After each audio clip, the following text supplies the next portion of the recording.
कहते हैं पोर्टल से सुविधाएं मिल रही हैं, तो आप बताएंगे ना 64,000 एकड़ जो जमीन आपने खाली कराई जिसमें इंडस्ट्री लग रही है, उसका डेटा कहां है?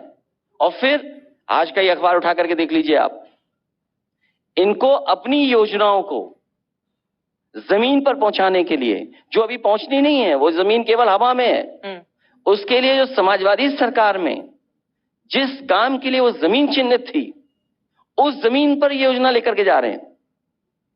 प्रयागराज में और आगरा में अगर इनके पास 64,000 एकड़ जमीन एकड़ खाली थी, तो वहां पर इंडस्ट्री क्यों नहीं लग रही है?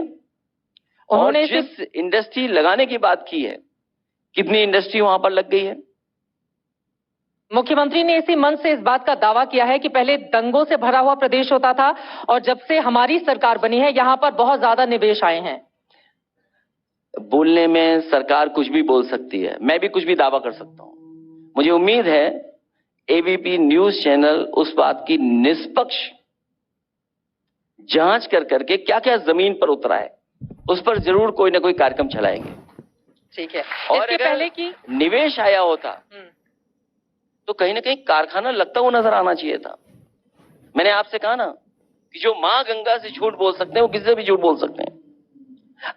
दावा सरकार ने क्या किया कि गंगा एक्सप्रेसवे कुंभ के मेले तक तैयार हो जाएगा, उसका कैरिज वे तैयार हो जाएगा।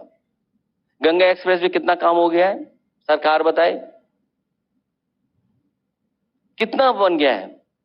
और फिर जो निवेश की बात कर रहे हैं, अगर निवेश आया होता तो $1 ट्रिलियन का जो सपना दिखा रहे हैं, ये 1 ट्रिलियन इसलिए बोल रहे हैं, जीरो टॉलरेंस इसलिए बोल रहे हैं, zero tolerance corruption, zero tolerance law and order इसलिए बोल रहे हैं कि अंग्रेजी की बात आम आदमी न समझ पाए। $1 ट्रिलियन इकोनॉमी तब होगी जब हमारे किसान की आय दोगुनी हो जाएगी। कितने किसानों की आय दोगुनी हो गई? आपने एग्रीकल्चर इंफ्रास्ट्रक्चर के लिए क्या काम किया है? ठीक है, सरकार के नुमाइंदे जैसे जैसे आगे हमारे साथ सेशन में जुड़ेंगे उनसे मैं इस सवाल का जवाब जरूर लूंगी। लेकिन आपको उत्तर प्रदेश से लेकर दूसरे राज्यों में हम जाए उसके पहले अयोध्या को लेकर बड़े उत्साहित हैं अखिलेश यादव जी। अवधेश प्रसाद जी को बिल्कुल आपने पोस्टर बॉय बना दिया है, जहां रहेंगे साथ लेकर, जहां जाएंगे साथ लेकर, संसद भवन में भी बगल में बिठाएंगे। तो अयोध्या ने और ये जो 37 सीटें समाजवादी पार्टी को मिली हैं लोकसभा में, उससे एक अलग तरह की ऊर्जा आप लोगों के भीतर भरती है। लग रहा है कि वो आगे आने वाले दिनों में भी उसका असर दिखेगा।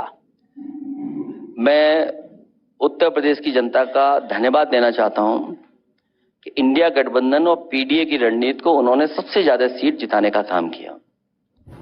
अयोध्या की जीत बड़ी है, अयोध्या के साथ साथ कई और लोकसभाओं की भी जीत बड़ी है।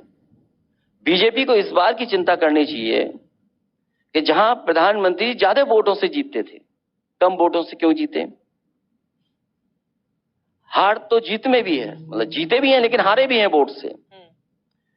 और अयोध्या का जहां तक सवाल है, जो लोग ये कहते हैं कि समाजवादी पार्टी के जीतने के बाद विकास रुक गया है, मैं आपको भरोसा दिलाता हूं कि जिस तरीके से वर्ल्ड क्लास इंफ्रास्ट्रक्चर या बिल्डिंग समाजवादियों ने बनाई है, उससे कई गुना बेहतर काम अयोध्या में समाजवादी लोग कर करके दिखाएंगे, क्योंकि समाजवादियों का सम्मान अयोध्या की जनता ने बहुत बढ़ाने का काम किया है। अब बीजेपी के नेता यहीं से पूछ रहे थे आपसे खास तौर से कि अयोध्या में जाकर राम मंदिर में आपने दर्शन नहीं किए हैं अब तक। इतना अयोध्या का हर जगह गुणगान कर रहे हैं लेकिन दर्शन नहीं किए प्रभु राम। भगवान राम सब जगह हैं, भगवान सब जगह हैं। और जो बात मैंने पहले कही वही मैं फिर कहता हूं कि हम भगवान जब बुलाएंगे तो अपने आप भाग करके दौड़ कर ही चले जाएंगे।